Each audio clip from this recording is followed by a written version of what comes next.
آج میں آپ کو ایک ایسی انوکھی اور خطرناک اور تکلیف دہ بیماری کے بارے میں بتاؤں گا جس کے بارے میں شاید آپ نے پہلے کبھی نہ سنا ہو۔ یہ تکلیف جس انسان کو ہوئی تھی اس کی زندگی اس کے لیے عذاب بن گئی تھی۔ اس بیماری نے اسے دنیا کے سامنے ذلیل و رسوا کر کے رکھ دیا تھا۔ یہ بیماری اتنی عجیب تھی کہ دنیا بھر کے ڈاکٹرز اور سرجن مل کر بھی اس کا علاج نہیں کر پا رہے تھے، اور یہ بیماری کسی عام شخص کو نہیں بلکہ ایک ایسے انسان کو ہوئی تھی جس کے پاس دنیا کی بے پناہ دولت تھی۔ ناظرین، وہ بندہ کوئی اور نہیں بلکہ دنیا کا بادشاہ نمرود تھا۔ وہی نمرود جس نے اپنی طاقت، دولت اور غرور کے نشے میں خدا ہونے کا دعویٰ کر دیا تھا۔ وہ نمرود جو ایسی خطرناک بیماری کا شکار ہوا تھا، اس کا علاج دنیا کے کسی ڈاکٹر، کسی میڈیسن یا کسی جادوگر کے پاس نہیں تھا۔ اس بیماری نے نمرود کو نہ صرف جسمانی تکلیف پہنچائی تھی بلکہ اس کے غرور اور تکبر کو بھی خاک میں ملا دیا تھا۔ آخر یہ بیماری، یہ تکلیف کیا تھی؟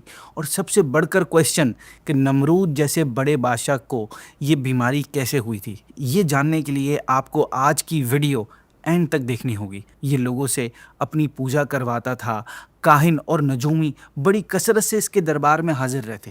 نمرود خود خدا ہونے کا دعویدار تھا، اسی لیے لوگوں سے اپنے سامنے سجدے کرواتا، اور ان کی پوری قوم جہاں اپنے بادشاہ نمرود کو خدا مانتی تھی وہیں بت پرستی یعنی بتوں کی بھی عبادت کیا کرتی تھی۔ اسی طرح وہ پوری قوم گمراہی کی ساری لمٹس کو کراس کر چکی تھی، اور اللہ پاک کا یہ قانون ہے کہ جب کوئی قوم گمراہ ہو جاتی ہے، بھٹک جاتی ہے، تو اللہ پاک اس کی ہدایت کے لیے کسی نبی کو بھیجتا ہے۔ بالکل اسی طرح نمرود اور اس کی قوم کی رہنمائی کے لیے اللہ پاک نے اپنے پیارے نبی، اپنے خلیل حضرت ابراہیم علیہ السلام کو بھیجا۔ حضرت ابراہیم علیہ السلام کی اس دنیا میں تشریف لانے سے پہلے ایک عجیب واقعہ ہوا تھا۔ ہوا کچھ یوں کہ ایک رات نمرود نے خواب دیکھا کہ ایک ستارہ سامنے آیا ہے اور اس کی روشنی کے سامنے چاند اور سورج بالکل بے نور ہو گئے۔ اس سے وہ بہت گھبرایا اور ڈرا، اور اس نے کاہنوں، جادوگروں سے اس خواب کا مطلب پوچھا۔ انہوں نے بتایا کہ اس سال تیری سلطنت میں ایک لڑکا پیدا ہوگا جس کی وجہ سے تیری بادشاہت ختم ہو جائے گی اور تجھے خدا ماننے والے اس کے ہاتھ سے ہلاک ہوں گے۔ ناظرین، یہ خبر سن کر نمرود پریشان ہو گیا، ڈسٹرب ہو گیا، اور اس نے حکم دیا کہ اب سے جو بچہ پیدا ہو اسے قتل کر دیا جائے اور مرد و عورتوں کو الگ رکھا جائے تاکہ اولادیں نہ ہوں، اور اس کی مانیٹرنگ کے لیے ایک ڈپارٹمنٹ بنا دیا۔ مگر خدا کی لکھی تقدیر کو کون ٹال سکتا تھا؟ حضرت ابراہیم علیہ السلام کی والدہ حاملہ پریگننٹ ہوئی، اور کاہنوں نے نمرود کو اس کی خبر دے دی کہ یہ بچہ حمل میں آ گیا ہے، لیکن چونکہ آپ علیہ السلام کی والدہ صاحبہ کی ایج کم تھی اس لیے ان کا حمل کسی طرح پہچانا ہی نہیں کیا۔ یہ اللہ پاک کی قدرت تھی کہ جب آپ علیہ السلام کی ولادت کا وقت قریب آیا تو آپ کی والدہ اسے اس تہہ خانے میں لے کر چلی گئیں جو آپ کے والد نے شہر سے دور کھود کر تیار کیا تھا۔ وہاں آپ کی ولادت ہوئی اور وہیں آپ رہے۔ پتھروں سے اس تہہ خانے کا دروازہ بند کر دیا جاتا تھا۔ روزانہ والدہ صاحبہ دودھ پلانے کے لیے آتی تھیں، اور جب وہاں پہنچتی تھیں تو دیکھتی تھیں کہ آپ اپنی انگلی کا کنارہ چوس رہے ہیں اور اس سے دودھ نکل رہا ہے۔ آپ سمجھ گئیں کہ آپ علیہ السلام کے لیے خدا غیب سے رزق بھیج رہا ہے۔ اس بات میں اختلاف ہے کہ آپ علیہ السلام تہہ خانے میں کتنا ٹائم رہے۔ کچھ کتابوں میں آتا ہے کہ 7 سال رہے، کچھ میں 13 سال، اور کچھ میں آپ 17 سال تک اسی تہہ خانے میں رہے۔ جب آپ نے اپنی قوم کو شرک کرتے دیکھا تو انہیں سمجھایا کہ یہ صحیح نہیں ہے۔ آپ نے دین حق کی تبلیغ شروع فرمائی اور لوگوں کو اللہ وحدہ لا شریک کی عبادت کی طرف بلایا، مگر قوم نے آپ کی بات نہ مانی۔ پھر ایک مرتبہ کچھ یوں ہوا کہ آپ علیہ السلام نے ان کے ایک گروپ سے بتوں کے بارے میں ڈیبیٹ کی، تو ان لوگوں نے کہا کہ کل ہماری عید ہے، آپ وہاں چلیں اور دیکھیں کہ ہمارا دین اور طریقے کو فالو کرنے میں کیسا مزہ آتا ہے اور کتنی خوشی ملتی ہے۔ یہ ان کا ایک ایئرلی سالانہ میلہ لگتا تھا۔ وہ اس دن جنگل میں جاتے اور وہاں شام تک فالتو کے کاموں اور کھیل کود میں لگے رہتے، پھر واپسی کے وقت بت خانے میں جاتے اور بتوں کی پوجا کرتے، اس کے بعد اپنے گھروں کو واپس چلے جاتے۔ چنانچہ جب نیکسٹ ڈے آیا اور آپ سے میلے میں جانے کو کہا گیا تو آپ نے انہیں کوئی ریزن بتا کر میلے میں جانے سے منع کر دیا، اور وہ لوگ آپ کے بغیر ہی میلے میں چلے گئے۔ جب ان کے باقی رہنے والے اور کمزور لوگ جو آہستہ آہستہ جا رہے تھے آپ کے پاس سے گزرے تو آپ نے فرمایا، میں تمہارے بتوں کا برا حال کر دوں گا۔ آپ کی اس بات کو کچھ لوگوں نے سن لیا۔ اس کے بعد آپ بت خانے میں گئے اور ان سب بتوں کو توڑ کر ٹکڑے ٹکڑے کر دیا، لیکن ان کے بڑے بت کو چھوڑ دیا اور کلہاڑا اس کے کندھے پر رکھ دیا، اور یہ کرنے کا آبجیکٹو یہ تھا آپ کا کہ قوم والے اس بڑے بت سے پوچھیں کہ ان چھوٹے بتوں کا حال کیسے ہوا، یہ کیوں ٹوٹے پڑے ہیں، اور کلہاڑا تیری گردن پہ کیسے رکھا ہے۔ اور یوں ان پر ایک بڑے بت کا عاجز ہونا، کسی کام کا نہ ہونا، یہ پروف ہو جائے گا، اور انہیں ریئلائز ہوگا کہ ایسے لاچار بے بس خدا نہیں ہو سکتے۔ اینی ویز جب قوم کے لوگ شام کو واپس آئے اور بت خانے میں پہنچے اور انہوں نے دیکھا کہ بت تو ٹوٹے پڑے ہیں، تو آپس میں کہنے لگے کہ کسی نے ہمارے خداؤں کے ساتھ یہ کام کیا ہوگا، بے شک وہ بہت بڑا ظالم ہے۔ کچھ لوگ کہنے لگے کہ ہم نے ایک نوجوان کو انہیں برا کہتے ہوئے سنا ہے جس کو ابراہیم کہا جاتا ہے، ہمارا خیال ہے کہ اسی نے یہ کیا ہوگا۔ جب یہ خبر ظالم و جابر نمرود اور اس کے وزیروں تک پہنچی تو وہ کہنے لگے اسے لوگوں کے سامنے لے آؤ، شاید لوگ گواہی دیں کہ یہ حضرت ابراہیم ہی کا کارنامہ ہے۔ چنانچہ حضرت ابراہیم علیہ الصلاۃ والسلام کو بلایا گیا اور ان لوگوں نے کہا، اے ابراہیم، کیا تم نے ہمارے خداؤں کے ساتھ یہ کام کیا ہے؟ آپ نے اس کا تو کوئی جواب نہیں دیا، بلکہ فرمایا کہ ان کے اس بڑے بت نے غصے سے ایسا کیا ہوگا کہ اس کے ہوتے تم اس کے چھوٹے کو پوچھتے ہو۔ اس کے کندھے پر کلاڑا ہونے سے ایسا ہی سمجھا جا سکتا ہے، مجھ سے کیا پوچھتے ہو؟ تم ان سے پوچھو، اگر یہ بولتے ہیں تو خود بتائیں گے کہ ان کے ساتھ یہ کس نے کیا ہے۔ سجیشن دینے کا مقصد یہ تھا کہ ان کی قوم اس بات پر غور کرے کہ جو بول نہیں سکتا، جو کچھ کر نہیں سکتا، وہ خدا کیسے ہو سکتا ہے۔ چنانچہ جب آپ علیہ السلام نے یہ فرمایا تو وہ غور کرنے لگے اور سمجھ گئے کہ حضرت ابراہیم سچ کہہ رہے ہیں اور صحیح راستے کی طرف بلا رہے ہیں۔ انہیں سمجھ آ گیا کہ جو اپنے کندھے سے کلاڑا تک نہیں ہٹا سکتا، وہ اپنے پجاری کو مصیبت سے کیسے بچائے گا، ان کو پوجنے والوں کو کیسے بچائے گا، ان کے کام کیسے آئے گا۔ یہ جان چکے تھے پر ماننا نہیں چاہتے تھے، ان کے دلوں پر پردہ پڑ چکا تھا، اور پھر نمرود بھی سامنے تھا جو خود اپنے آپ کو خدا کہلواتا تھا۔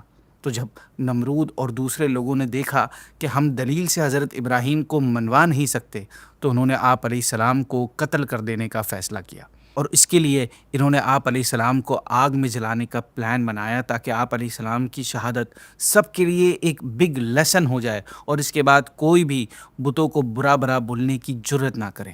انہوں نے آپ علیہ السلام کو ایک مکان میں قید کر دیا، اور کوتھا جو کہ ایک بستی تھی وہاں پر، اس میں پتھروں کی ایک لمبی چوڑی دیوار بنوائی، پھر سب لکڑیاں جمع کرنے لگ گئے اور سب نے بڑے جوش سے اس میں پارٹیسپیٹ کیا، یہاں تک کہ بیمار عورتیں بھی نظر مان رہی تھی کہ اگر انہیں شفا مل جائے تو ابراہیم کے جلانے کے لیے لکڑیاں لائیں گی۔ پھر زمین میں ایک بہت بڑا اور گہرا گڑھا کھودا گیا، اسے لکڑیوں سے بھرا گیا، پھر اس میں آگ لگا دی گئی۔ ناظرین، روئے زمین پر کبھی اتنی بڑی آگ نہیں دیکھی گئی۔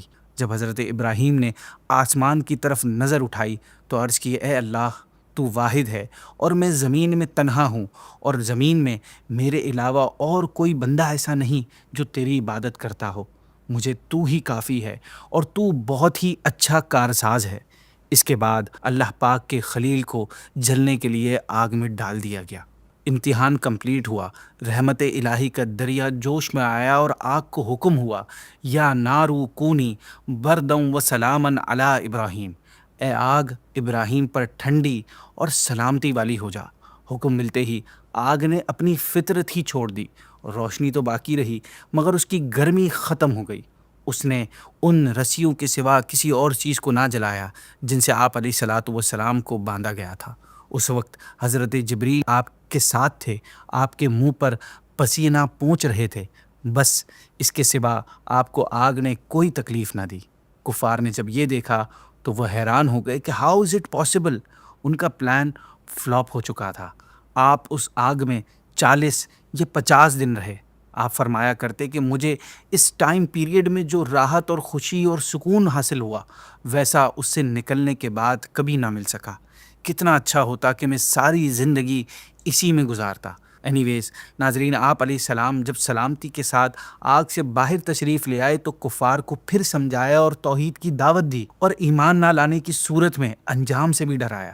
اس واقعے کے بعد وہ گزرتا رہا۔ کچھ عرصے بعد علاقے میں قحط پڑ گیا، اور اس وقت گلے یعنی کھانے پینے کی چیزیں نمرود کے قبضے میں تھی، سو لوگ اس کے پاس جاتے اور غلے لے آتے۔ حضرت ابراہیم بھی اسی مقصد سے اس کے پاس تشریف لے گئے۔ وہاں آپ علیہ السلام اور نمرود کی ڈبیٹ ہوئی۔ نمرود آپ کے عقائد اور دعوت کے بارے میں پہلے سے جانتا تھا۔ اب جب حضرت ابراہیم سامنے آئے تو پوچھنے لگا کہ تمہارا رب کون ہے جس کی طرف تم ہمیں بلا رہے ہو؟ تو آپ نے جواب دیا، میرا رب وہ ہے جو زندگی اور موت دیتا ہے۔ یہ ایک بہترین دلیل تھی جس میں بتایا گیا کہ خود تیری زندگی خدا ہونے کی گواہی ہے کہ تو ایک بے جان گندا ناپاک قطرہ تھا جسے اس رب نے انسانی صورت دی اور زندگی عطا فرمائی، پھر تیری عمر پوری ہونے پر تجھے موت دے گا۔ اس دلیل کا جواب نمرود نہ دے سکا کیونکہ اتنی آبویس بات کو وہ کیسے ڈینائی کر سکتا تھا، لیکن کراؤڈ کے سامنے شرمندگی سے بچنے کے لیے اس نے خواہ خواہ کی بحث کر دی۔ اس نے 2 لوگوں کو بلایا، ان میں سے ایک کو قتل کر دیا اور دوسرے کو چھوڑ دیا، اور کہنے لگا دیکھو میں بھی زندہ کرتا ہوں اور موت دیتا ہوں۔ اس بات میں بے وقوفی کے سوا کچھ نہیں تھا۔ کہاں قتل کرنا اور چھوڑنا اور کہاں موت و حیات پیدا کرنا۔ وہاں پر موجود عقل مند لوگوں کی نگاہوں میں حضرت ابراہیم اپنی بات ثابت کر چکے تھے اور انہیں اندازہ ہو گیا تھا کہ اس دلیل کا جواب ممکن نہیں ہے، لیکن چونکہ نمرود نے شرم مٹانے کے لیے کچھ نہ کچھ جواب دے ہی دیا تھا، اگرچہ وہ غلط تھا، اس لیے حضرت ابراہیم نے اس کو دوسری ایسی دلیل دی جس کا کوئی جواب بھی نہ دیا جا سکتا۔ آپ نے فرمایا کہ سورج جو مشرق یعنی ایسٹ سے نکلتا ہے اسے مغرب یعنی ویسٹ سے نکال دے۔ یہ چیلنج سن کر نمرود ہکا بکا رہ گیا اور کوئی جواب نہ دے سکا۔ نمرود جب اس دلیل کو کاؤنٹر نہ کر سکا اور جب ڈیبیٹ میں لاجواب ہو گیا تو اس نے حضرت ابراہیم کو اپنے دربار سے نکال دیا اور اتنے عظیم نبی کی شان میں گستاخی کر ڈالی۔ لیکن اب نمرود کا ٹائم پورا ہو چکا تھا۔ اب اسے ان قریب اس کی ہٹ درمی اور اللہ سے دشمنی کی سزا ملنے والی تھی، لیکن اسے سزا دینے سے پہلے اللہ پاک نے ایک اور آخری موقع دیا اور اس کے پاس انسانی شکل میں ایک فرشتہ بھیجا جس نے نمرود کو اللہ پر ایمان لانے کی دعوت دی۔ لیکن نمرود نے پھر اکڑ دکھائی اور کہنے لگا کہ کون رب؟ خدا تو میں ہی ہوں۔ یہ واقعہ 3 مرتبہ پیش آیا اور ہر بار نمرود نے انکار کر دیا اور خود کو خدا کہنے لگا۔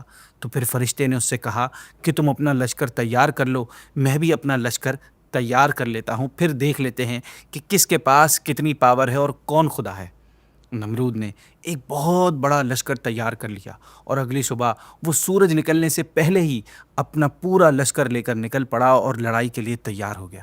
دوسری طرف اس سے مقابلے کے لیے اللہ پاک نے ایک بادل بھیجا، پھر اس بادل میں سے اچانک مچھر نکلنا شروع ہوئے اور ان مچھروں کی تعداد اتنی زیادہ تھی ناظرین کہ ان کی وجہ سے سورج کی روشنی چھپ گئی۔ جسٹ امیجن کریں کہ اتنے سارے مچھر کہ سورج کی روشنی ہی چھپ گئی۔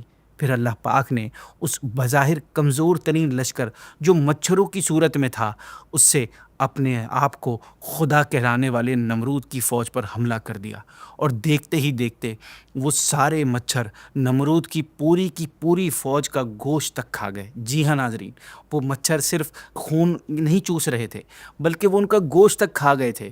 انہوں نے نمرود کی فوج کو ہڈیوں کا ڈھانچہ بنا دیا اور وہ نمرود بے بس ہو کر صرف دیکھتا ہی رہ گیا۔ مگر نمرود کا کیا ہوا؟